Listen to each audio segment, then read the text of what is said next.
అలకాపురాధీసుడైన కుబేరుణ్ణి ఓడించి అతని పుష్పక విమానాన్ని తీసుకుని బయలుదేరిన దశకంఠుడు ఆ పక్కనే ఉన్న కైలాసంపై అది ఎగరకపోవటంతో అక్కడికి వెళ్లి నందిని కారణం అడుగుతాడు.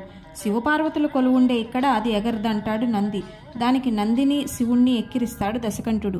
శివుణ్ణి ఆక్షేపించినందుకు నంది కోపంతో నువ్వు వానరుల వల్ల నాశనమవుగాక అని శపిస్తాడు. దానికి కోపంతో దశకంఠుడు తనకున్న 20 చేతులతోటి కైలాసాన్ని పెళ్లగిస్తుండగా గమనించిన శివుడు తన బొటను వేలుతో ఆ పర్వతాన్ని నొక్కగా దశకంఠుడు దాని కింద బందీ అయిపోయి ఏడుస్తూ ఉంటాడు. తన మంత్రుల సలహాపై 1000 సంవత్సరాలు శివుని స్తుతిస్తూ ఉండగా కరుణించిన శివుడు అతనికి ఒక అజేయమైన చంద్రహాస ఖడ్గాన్ని ఇచ్చాడు. ఏడ్చినవాడు గనక దశకంఠుడు రావణుడు అయ్యాడు. రావణుడు తన తల నరికి దాన్ని వీణగా చేసి శివతాండవ స్తోత్రం చేశాడు. దానికి సంతోషించిన శివుడు భూమిపై ఎక్కడుంచినా అది శాశ్వతంగా ఉంటుందనే షరతుతో తన ఆత్మలింగాన్ని రావణుడికి ఇచ్చాడు. అదే గోకర్ణంలో ప్రతిష్ఠించబడిన శివలింగం.